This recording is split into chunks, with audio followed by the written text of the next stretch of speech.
ಲೋಕಾಪುರದಿಂದ ಧಾರವಾಡ ನೂತನ ರೈಲು ಮಾರ್ಗ ಯೋಜನೆಗೆ ಅನುಮೋದನೆಯಾಗಬೇಕು. ಸಮೀಕ್ಷೆ ಬೇಡ. ಕುತ್ಬುದ್ದೀನ್ ಖಾಜಿ. ಲೋಕಾಪುರ ಧಾರವಾಡ ನೂತನ ರೈಲು ಮಾರ್ಗ ಅನುಷ್ಠಾನಕ್ಕೆ ಪ್ರಯತ್ನಿಸುತ್ತಿರುವ ಸಂಸದ ಜಗದೀಶ್ ಶೆಟ್ಟರ್ ಅವರಿಗೆ ಉತ್ತರ ಕರ್ನಾಟಕದ ಎಲ್ಲ ಸಂಸದರು ಸಾಥ್ ನೀಡಬೇಕೆಂದು ಕರ್ನಾಟಕ ರಾಜ್ಯ ರೈಲ್ವೆ ಅಭಿವೃದ್ಧಿ ಹೋರಾಟ ಸಮಿತಿ ರಾಜ್ಯಾಧ್ಯಕ್ಷ ಕುತ್ಬುದ್ದೀನ್ ಖಾಜಿ ಅವರು ಕರೆ ನೀಡಿದರು. ವೀಕ್ಷಕರೇ, ರಾಜ್ಯ ರೈಲ್ವೆ ಹೋರಾಟ ಸಮಿತಿ ರಾಜ್ಯಾಧ್ಯಕ್ಷ ಕುತ್ಬುದ್ದೀನ್ ಖಾಜಿ ಅವರು ಮಾತನಾಡಿ, ಲೋಕಾಪುರದಿಂದ ಧಾರವಾಡ ನೂತನ ರೈಲು ಮಾರ್ಗ ಯೋಜನೆ ಅನುಷ್ಠಾನಕ್ಕಾಗಿ ಬೆಳಗಾವಿ ಸಂಸದ ಜಗದೀಶ್ ಶೆಟ್ಟರ್ ಅವರು ನಿರಂತರವಾಗಿ ಶ್ರಮಿಸುತ್ತಾ ಸರ್ಕಾರದ ಮೇಲೆ ಒತ್ತಡ ತರುವ ಕೆಲಸ ಮಾಡುತ್ತಿದ್ದಾರೆ.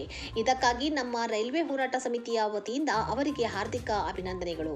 ಸದ್ಯ ಕೇಂದ್ರ ಸರ್ಕಾರದ ಚಳಿಗಾಲ ಅಧಿವೇಶನ ನಡೆಯುತ್ತಿದೆ. ಇದು ಜಗದೀಶ್ ಶೆಟ್ಟರ್ ಅವರಿಗೆ ಸುಸಂದರ್ಭ. ಈ ಚಳಿಗಾಲ ಅಧಿವೇಶನದಲ್ಲಿ ಸರ್ಕಾರದ ಮೇಲೆ ಒತ್ತಡ ತಂದು ಲೋಕಾಪುರದಿಂದ ಧಾರವಾಡ ನೂತನ ರೈಲು ಮಾರ್ಗ ಯೋಜನೆಗೆ ಅನುಮೋದನೆ ಕೊಡಿಸುವ ಪ್ರಯತ್ನ ಮಾಡಬೇಕು.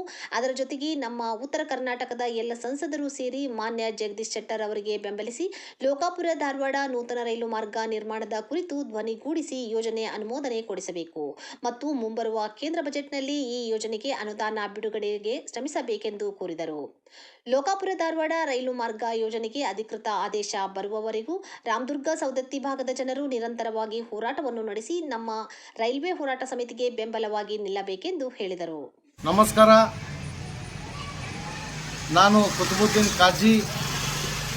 ಮಾನ್ಯ ಜಗದೀಶ್ ಶೆಟ್ಟರ್ ಅವರು ರೈಲ್ವೆ ಸಚಿವರನ್ನು ಭೇಟಿಯಾಗಿ ಲೋಕಾಪುರ ಧಾರವಾಡ ರೈಲ್ವೆ ಮಾರ್ಗದ ವಿವರವನ್ನು ನೀಡಿ ಆ ಯೋಜನೆ ಅನುಷ್ಠಾನಗೊಳಿಸಬೇಕಂತ ಈಗಾಗಲೇ ಈ ಮುಂಚಿತವಾಗಿಯೂ ಪ್ರೆಷರ್ ಮಾಡ್ಯಾರ. ಈಗಾಗಲೇ ಈ 1ನೇ ತಾರೀಕು ಡಿಸೆಂಬರ್ಗೆ ಕೇಂದ್ರ ಒಂದು ಸೆಷನ್ ನಡೆದದ, ಅದರೊಳಗೂ ಕೂಡ ಪ್ರೆಷರ್ ಮಾಡ್ಯಾರ. ನಾನು ಅವರನ್ನು ಧನ್ಯವಾದಗಳನ್ನು ಹೇಳ್ತೀನಿ. ಅದರಂತೆ ಯೋಜನೆ ಈಗಾಗಲೇ ಸಮೀಕ್ಷೆ ಆಗಿ ಹೋಗಿದೆ. ಸಮೀಕ್ಷೆ ಮಾಡುವ ಅವಶ್ಯಕತೆ ಇಲ್ಲ.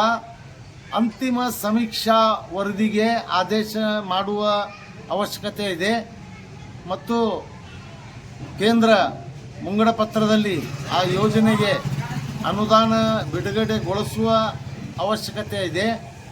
ಆ ನಿಟ್ಟಿನೊಳಗೆ ಮಾನ್ಯ ಸಂಸದರು ಪ್ರಯತ್ನ ಮಾಡಬೇಕು ಮತ್ತು ಮುಂಬರುವ ದಿನಗಳಲ್ಲಿ ಒಂದು ನಿರಂತರ ಹೋರಾಟ ಏನು ಈ ಭಾಗದಾಗ ನಡೆದೈತಿ, ಆ ಹೋರಾಟಕ್ಕೆ ಒಂದು ತೆರೆ ಎಳೆಯುವ ಒಂದು ಒಳ್ಳೆಯ ಸುವರ್ಣ ಅವಕಾಶ ಐತಿ. ಮಾನ್ಯ ಸಂಸದರಾದ ಜಗದೀಶ್ ಶೆಟ್ಟರ್ ಅವರಿಗೆ ನಾನು ಉತ್ತರ ಕರ್ನಾಟಕದ 13 ಸಂಸದರು ಬರ್ತಾರ.